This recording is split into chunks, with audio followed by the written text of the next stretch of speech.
Hello and welcome back to another episode of The Lazy Entrepreneur. Today I'm going to do something a little bit different from the other two episodes, and I've got Emma, my wife, here with me. Say hello, Emma. Hello! What I found doing the other two episodes is that kind of sitting in front of a microphone and talking is pretty difficult. It's much more difficult than it looks. Yeah, it turned out I wasn't very good at it. And it came off a bit wooden, and although I think the content of the episodes were good, the delivery was pretty flat, and it took me quite a long time to do it. And possibly worse is that I've been putting off doing another episode ever since, because it's difficult. So after a few suggestions and a few emails from some readers and listeners, they suggested just having someone else there to bounce ideas off, to chat things through, and to really just make things flow a little better. Let's try it. Let me know what you think. Alright, so today we're going to be talking about partnering with other people when starting a business. So Emma is here because she is both my partner in life, but also now in business. And we run the business Pipe House Gin together, which we're doing with another couple. Pretty much all of the business I've ever started, I've done with other people. The one exception being my blog and consulting business. But the rest of them, I've always done with either one other person or two or three other people. With varying success. I've had ones that having partners have definitely made it better. And, together we've been more than the sum of our parts. We've had different skills that we've brought to the table and end up building something that was worth far more than if we were all trying to do stuff on our own. And I've had other businesses where there's been a real imbalance on the amount of work that people are putting in, where things kind of grind to a halt because decision making takes ages to make. And then I've also had ones where partners have fallen out, and it's basically turned what was quite a successful business into one that just had to close down and had to stop. So there really is a few. It's not an easy answer. It's not always better to do a business with other people, or always better just to do it with yourself. So that's what we're going to discuss about today. So Emma, how are you finding Pipe House Gin? I'm really enjoying it. Having the opportunity to own my own business that's a product is really exciting for me. And doing it with friends and family has been quite a journey. I'll take that as both good and bad. Yes. So you've actually got another business which you do yourself. So Pipe House Gin is our gin business. We're self-explanatory. But Emma also runs another business called Emma's Nomad Kitchen, where she does supper clubs. She invites people into our home, cooks a 3-course dinner, and charges them for it. So kind of like a mini restaurant that happens every couple of weeks. So have you found that quite a different experience working with other people versus having all the power and control yourself? Mm-hmm. Yeah, definitely. I think in the setup phases of Emma's Nomad Kitchen, I relied on you quite a lot in terms of brainstorming ideas for things like the logo and the name and how I set up the business, so the commercial side. So in some senses, we kind of work together on that. But the day-to-day running of the business is 100% me. And I love that because I have complete control and creativity over how often I run the sub-clubs, the menu, and the people that come along. So I really enjoy that. And actually reflecting back on Pipe House Gin versus Emma's Nomad Kitchen, I've really enjoyed having my own business alongside a business that we've been working on with other people, because decisions I can make instantly and I have control, which I've really enjoyed. Yeah, I can definitely see that. I think that's one of the biggest issues with doing a business with partners is that, especially if it's kind of your baby, you're giving up control on it. Especially if it's an even business where you all take an even share, which is how all my businesses have been done. It is possible for there to be one person with overall control and then a bunch of partners, but if anything, I think that makes it even more complicated. So with Pipe House Gin, there's 4 of us, 4 decision makers. We have a meeting once a week, which we sometimes miss. So it can be sometimes 2 weeks, Yeah. where kind of all the decisions get made, and that can really slow things down. Like, especially if we get to a meeting and we find that we can't reach a decision at that point, we go away and think about it, and then come back again in a week or 2 weeks' time to try and make that decision. We started Pipe House Gin in September 2017, so just over a year ago, and we launched our first product in June. Now, if I'd been doing that on my own, would the product have been out a lot quicker? What do you think? Yeah, definitely. You think it would be? But it would have been a very different product. I think so too. I think it would have been a different and much worse product. I think this is where kind of the advantages of having a partners, where you have different skill sets that bounce off each other, work. And just because something's slower doesn't mean it's worse. I think I've quite a good enough attitude to products, to design, to business, where I value sort of speed and getting stuff out there over sort of polish and quality. As you can see with these podcasts, where I'm just kind of trying to crack them out as soon as possible.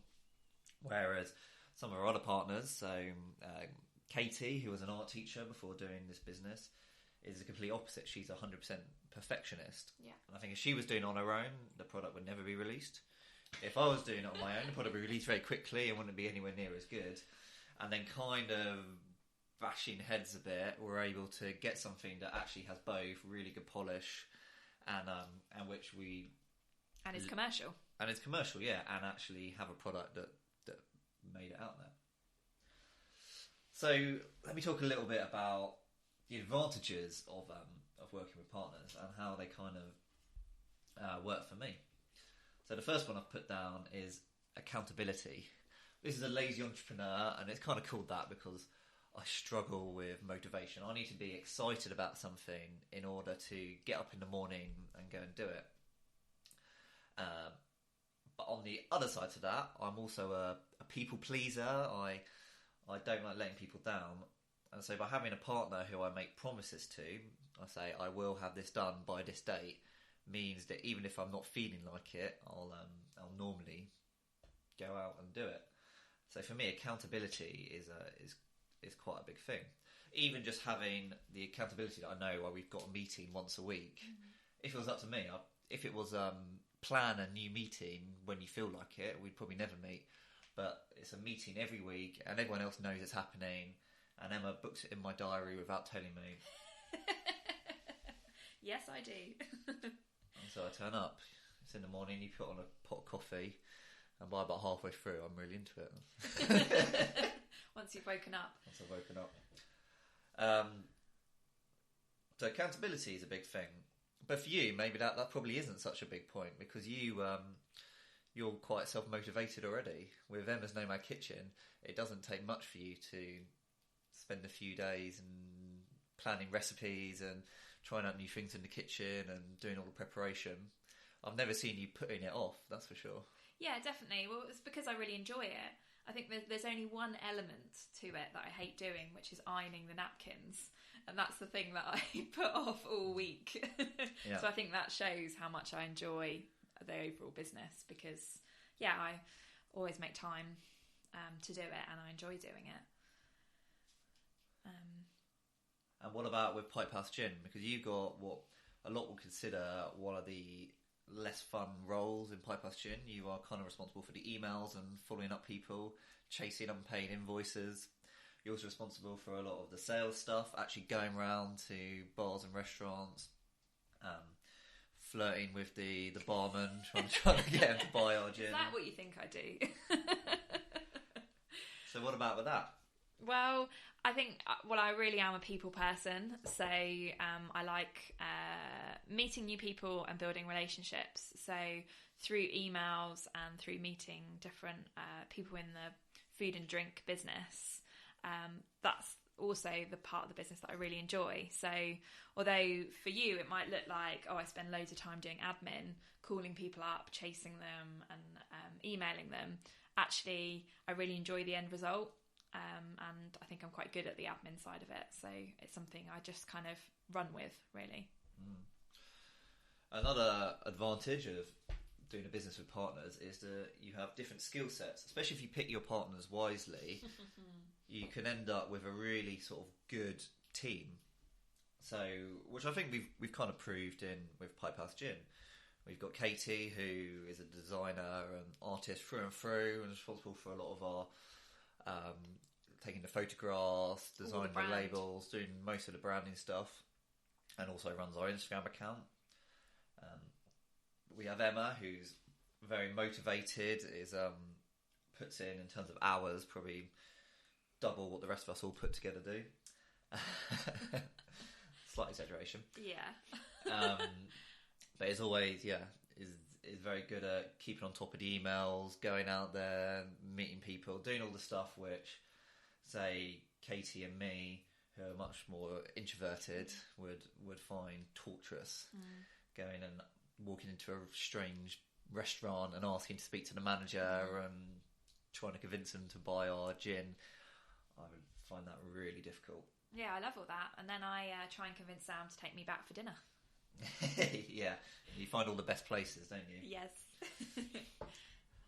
Whereas me and Ben, we're quite good at kind of strategizing, bigger picture stuff. We're also very like just go and do it. So we both have a history of starting lots of different businesses and have a lot of experience with kind of all the minutiae and the financial side of this kind of thing. And I think it does work quite well, and we end up with something which is better than I think any one of us could have created on our own. Yeah, well, a good example of that is the numbers. Whenever there's a spreadsheet full of numbers, you and Ben are like poring over it, and me and Katie are kind of like half asleep, half talking about something else. But that's the good thing about working in a four, that actually me and Katie don't need to understand the real detail of the numbers. Obviously, we need to understand the headlines. But yeah, that's the good thing about working in a team. And one argument you could say is you could hire people to do these roles. But the nice thing about having a partner is that they're invested in the business. They have as much buy-in as you. If you think about it, if you had to hire an accountant and speak to them every time you wanted to look through numbers, not only would it cost a fortune, but like, how would you know if you're getting good advice? If you don't have a good starting point, how would you... And they're not invested... They kind of are, but they're more invested in getting their fee. They're not so much invested in the business working out. So as I might spend a lot of free time and a lot of time thinking about spreadsheets, about what we could do to change the margin, where we could save a bit of money, whatever, an accountant might just look through your numbers quickly and say yes or no to whether that's profitable or worth doing. Yeah. And likewise, if you hire a designer, you get someone quite cheap to crack something out quite quickly, which was what I probably would have done. Or you get Katie, who probably spent, I don't know, hundreds and hundreds of hours over the last year on thinking about and working on and trying different designs and taking pictures and learning the equipment and doing research into what the best, most affordable photography sets are for the business and all that kind of stuff. Well, yeah, she's taught herself to be a food and drink photographer in the last year. Yeah. Which is not a skill set she had before. And if you had to hire someone to do that all the time, so one of the things we do with Pipehouse Gin is with bars who stock our gin, we'll go round and photograph in there, so we get some good marketing stuff that they can use and also stuff that we can use. If you had to pay a photographer every time you did that, it just wouldn't be worth it. It would cost a fortune. But she's invested in it. And I think likewise with you, we could hire a salesperson to go round to each of the bars and restaurants. But again, you have buy-in. When you talk to them, they know that you're an owner of the business, that it's your baby. They're much more likely to buy because they're supporting you and a local business, as opposed to just having some rep coming round. And it also means that as we expand, and if we get to the point where we are hiring on other salespeople, you will have done it yourself, so you can train them up. You can go and you can monitor them. Whereas if you're just hiring a sales guy out of nowhere, how do you know whether they're going to do a good job? You don't have a benchmark for what it is they're meant to be doing. And then another advantage I've put down is you have people to bounce ideas off. So I think of myself as quite an ideasy sort of person. I'm quite creative, but some of my best ideas come when chatting to people, and when I get to have someone to kind of rant at and talk about my ideas, and they can give a little comment, and that'll make me think about something else, and then they'll think about something else, and together we'll come up with a better idea than I probably would have come up with on my own. I just find that when talking with other people about ideas and about the exciting stuff we can do with the business, it just makes me more excited, and then means that I'll go away and then think about more things on my own, or have that motivation to do other stuff. So those are kind of what I've put down as the 3 kind of really practical reasons to do a business with partners. I've got another 2, which is more kind of for your own welfare type stuff. The first one is that if you're self-employed, you spend a lot of time on your own. Yeah. Spending all day, every day, on your own, working hard with your face buried in a laptop is not good for you, it's not fun. And it's not very productive. Whereas if you're doing the business with some friends, with some partners, it just makes everything more fun. Having people to talk to, we're social animals. I think it's just a good thing. If you were just before Emma was doing Pipehouse Gin and Emma's Know My Kitchen, she also had another business, which was her marketing business, where she did freelance marketing. And you found sitting there writing proposals all day on your own torturous. Yeah. And I found it difficult as well, because I'd be in the zone working, and you'd always be trying to talk to me. Yes, because I like to chat when I work. You like to chat when you work, which is fine if we're working on the same thing, and the chat is kind of work related. Yeah. But when I'm doing something completely different and I keep getting interrupted, it doesn't really work. Yeah. And you were enjoying it very much because you were doing something that wasn't too fun anyway. Well, I think the business overall, the marketing business, was for money. It wasn't because I enjoyed it. That is true. And I think that's the biggest difference from Pipehouse Gin and Emma's Know My Kitchen, which I both, I love doing both of them, whereas marketing was just a means to an end. That is very true.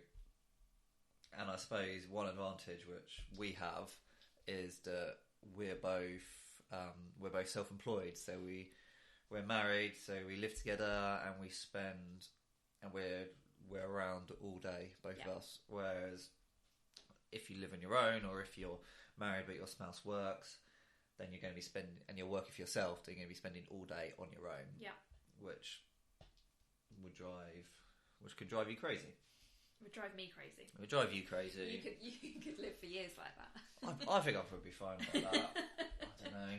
I've never had it, because I've always, even before we married and before we met, and I was self-employed, I lived with friends who I was doing the business with. Yeah. So I was never in that situation where I had to. I don't need that much human interaction, but I think if I was on my own all the time, I would, and I think I'd find that quite tough. All right, so we talked about some of the advantages, and we have a list of kind of 5 there: accountability, different skill sets, people to bounce stuff off, lonely being if you're on your own, and it's just more fun doing it with friends. Let's talk about my much longer list of the disadvantages. So the first one I want to talk about, which I think is probably the most important, in terms of if you don't understand this going in, you're going to find working with partners very, very difficult. And that is that there's always going to be some sort of imbalance in contribution to the business. And contribution to the business can come in many different formats. That can be kind of hours put in. Someone's almost certainly going to be putting in more hours than other people, even though they share the same, even though they share the same amount of business, they share the same reward. There's always going to be someone who came up with the original idea, who might have thought of that great new thing you could do, which turns out being really successful. There's always going to be someone who's responsible for more of the sales, more of the revenue, who's brought in most of the business, and who, without the business wouldn't be anywhere near it was. And there's always going to be an imbalance of contribution from success point of view. You're all doing different parts of the business. Some of it you might spend a lot of time working on and it go nowhere. But then on the other side of the business, someone has put in the same amount of work and effort and actually succeeded. And because there's all these different types of contribution you're talking about, you're almost certainly going to end up in a situation where each of you are thinking of a different person when they think about who is contributing the most. Definitely. That one of you might think this person, maybe yourself, you might be thinking, I've put in so many more hours, I've been working really hard, they just seem to be lazing around, thinking all day or whatever. That might be what you're thinking. No. Whereas the other person might be thinking, well, I came up with the original idea, I thought about that, I had that one contact who brought us our biggest contract, which has made the most amount of money. And that can lead to a lot of resentment. And I think that sort of people getting bitter over contribution differences in partnership is where a lot of people end up falling down, which can happen in many different ways. So one way it can happen is that you get resentful because you think you're contributing more, so you start putting in less work. Yeah. You try and even that imbalance by doing less, which, as you can imagine, is a slippery slope. It means the business is going to do worse, which is worse for all of you. It means the other people are going to see that you're putting in less work, and then they might follow suit and put in a bit less work. They might get bitter towards you. They might be thinking they're the bigger contributor and whatever. So the reason I've kind of highlighted it is that it is going to be an issue. There's always going to be some sort of imbalance, but that's not a bad thing. That's one of the unique points about a business that you're doing with partners, is that you're all doing different roles and you're all contributing a different amount. Yes, if you have an imbalance where one person is doing all of the work and the other person just like never turns up to the office, that is an issue. That's not really what I'm talking about here. I'm talking about where you're all kind of working at it, and but then some people feel like they're doing more than others. And I don't really have a good solution to this problem, but just to say that's how it works. That's what business is like, and you kind of got to get over it. It shouldn't affect how much effort you're putting in. If it becomes a big issue, it's something it's better to talk about than try and resolve yourself. But either way, you got to be aware. You got to be aware. It's never going to be 100% fair, and especially when we're doing a business. I think one thing you might find is that if you've had success with one partner in one business, you'll probably end up doing business with them again. Which, case in point, is Ben, who is Katie's wife, who we're doing Pie Past Gin with. So we have 3 different businesses that we work on together, where we're partners in. Some businesses I do more work on, some businesses he does more work on. But when I step back and look at the entire picture, we're all contributing quite a lot to those businesses. And I think that even if I went back and I got out my Excel spreadsheet and I tried to calculate contribution amounts, I might find an imbalance somewhere. But then maybe in 3 years' time, we would have done something else, or I would have, let's say I thought I was doing more work at this point in time. I might go through something in my life which meant that I wasn't able to contribute as much. I know that is not going to stop him putting in his 100% effort to our businesses. And so maybe in 3 years that imbalance was shifted totally the other way.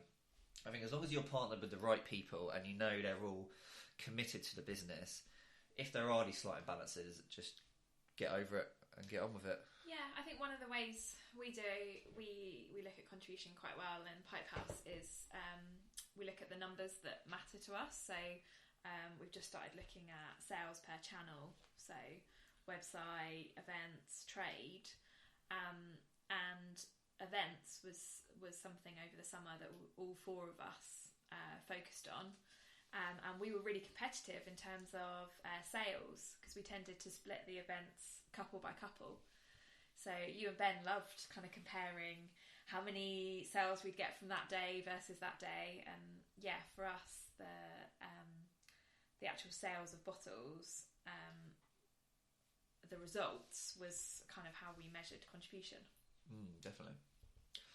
Alright, so moving on, another issue which, if you're someone like me, you find quite difficult, is that when you're in a partnership, you don't have full control over the business. You can't, if you have an idea and everyone disagrees, you can't just go ahead and do it. Yeah.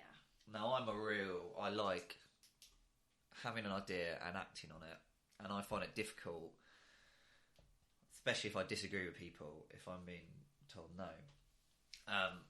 I found this most difficult when I was running a coffee shop. I had a partner, so there was two of us running it, but we also had a general manager who was responsible for kind of day-to-day stuff and kind of implementing decisions. And I found that very difficult because I would often have an idea of something I wanted to do or a new product line, and then find it very difficult to get buy-in from the other people and actually commit to that. Whereas with something like my blog, which is down to me, if I want to change something on the website or do a complete redesign, I can just go and do that day.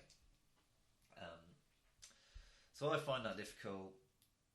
But we've kind of already covered it slightly, is that not having control can be a good thing. Yeah. Especially if you've got something like Pipe House Gin, where the brand matters a lot. Yeah. How it looks matters a lot. If it was just up to me and I could just... So one thing we found quite frustrating when we started was that Katie wouldn't let us, didn't want us posting on the Instagram. Yes. And that's because she had a very high level view of what she wanted the Instagram to look like, the kind of colour schemes. Yeah. She had a very high quality benchmark for posts she wants to put there. Whereas we were thinking, we're at the market, we want people to come down, let's just take a quick picture on our phone and put it up on Instagram. So I found that quite frustrating to begin with. And now that we're a few months later and I could see the bigger picture and see where she was coming from, I think, that was definitely the right decision. But yeah, you bear that in mind if you're doing your own business. Same with Emma's Nomad Kitchen. If you want to, you'd find it really annoying if you had to run by your recipe ideas through someone else before you could go ahead and make them. That would drive you mad. If I had to get agreement for every blog post I published on my website, I find that mad. But with something like Pipe House Gin, it works quite well. Yeah. So I think it depends on your business and your personality as to how much of an issue that is.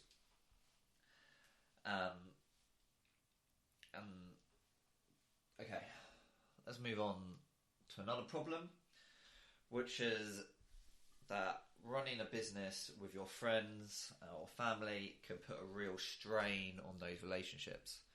It means that we'll be out at like a romantic meal and we'll end up just talking about business related stuff. Which is your dream. Which I really enjoy, and I think Emma's coming round to. Generally, if business is going well, if your business is going well, things are fine. The problems come as if your business starts going badly.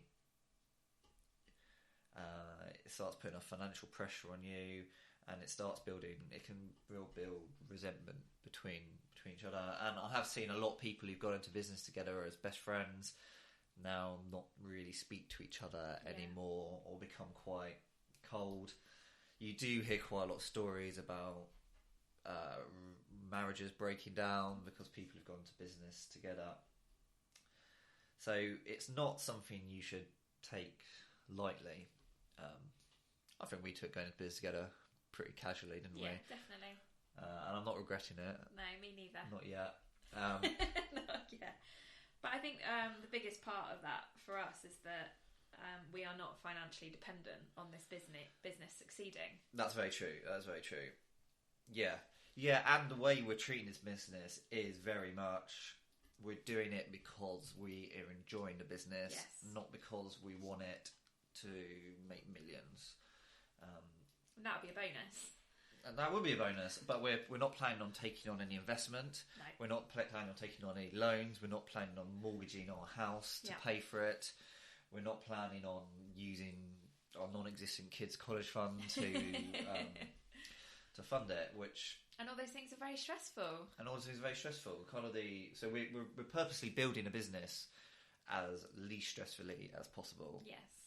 Which is kind of because of I've had a bit of experience doing it the other way and do not want to do that again. And I think the other way we approach the business is to learn different skills, to improve on the things that we know we're already good at. It does seem, I guess when I put it like that, more of a hobby business than a... So a low stress business, a lifestyle business that we enjoy doing. But I think even if you're not officially a partner in the business with your spouse or partner, life partner, becoming an entrepreneur and committing yourself to starting your own business is going to put a lot of strain on that relationship anyway. Even though you might try and insulate them from, say, direct involvement in the business, but it is going to have an impact.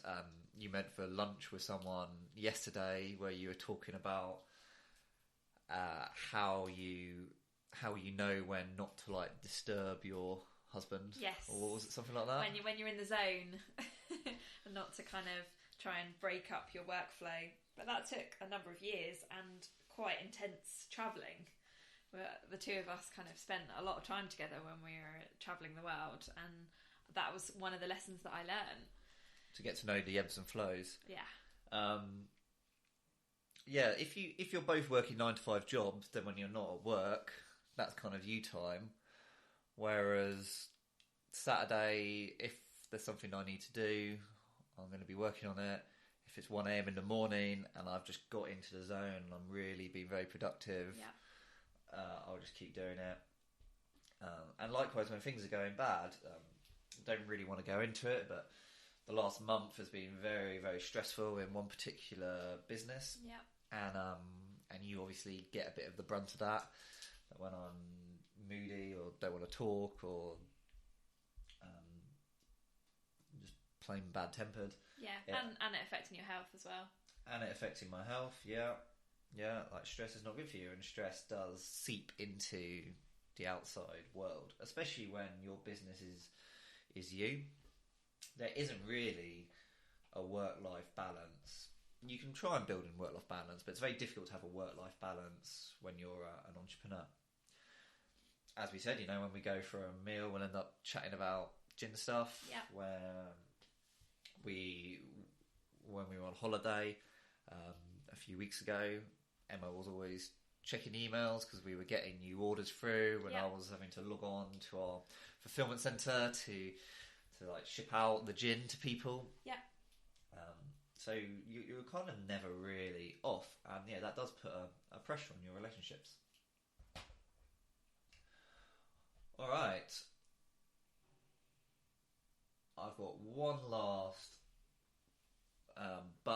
one last downside to having a partnership, and that is that every person you add to your business means a smaller share that goes to you. So if you 100% own your business, like I do in my blog, all the money it earns goes straight to my pocket. On another business, so I've had other business where I've been a third partner. If the business makes £100,000, I'll get 33,000. Well, more like 25 after the government takes their cut.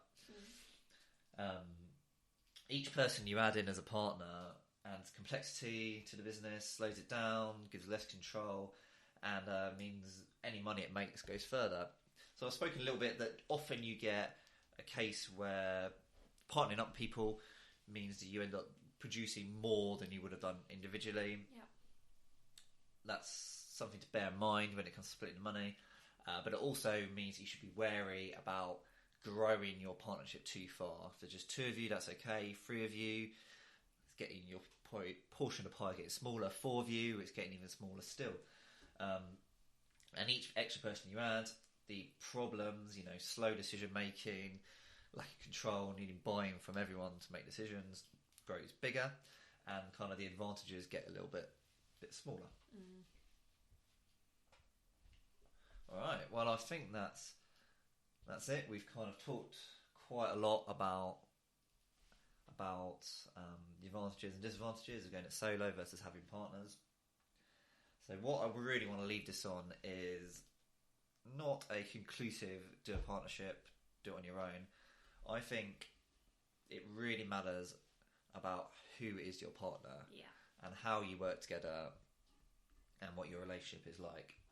The more I've done business, the more hesitant I've gotten of jumping into a business with someone, and the pool of people I'd be willing to start a business with has got smaller and smaller and smaller.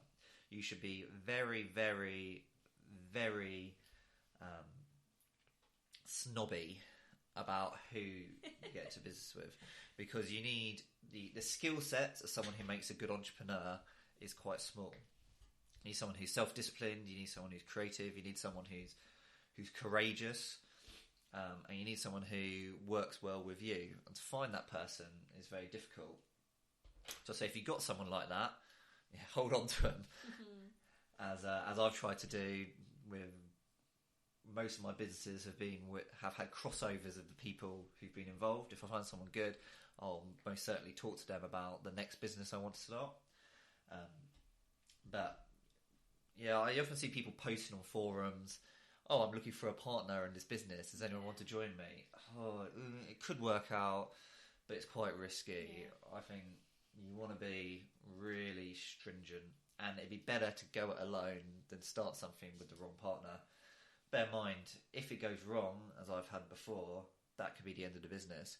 If it goes really wrong, it can be even worse than that. I met someone at a conference last year. I won't tell you his name because he probably doesn't want it out there. But he was telling me that he started a business and his partner went into the bank account and just stole all the money. And he ended up in a 10-year-long legal battle to reclaim it. And all that time, he was having to still work at the business on his own and pretend that him and his partner were all fine, pretend to clients and there was no issue. Well, all this time he was spending thousands of thousands on legal fees, just trying to sort out a bad decision he made about who to go into business with. So on that depressing note, you can't leave it there. All right. So on a good note, yes, I will say that my net benefit has definitely been on the side of going into business with partners. Yeah.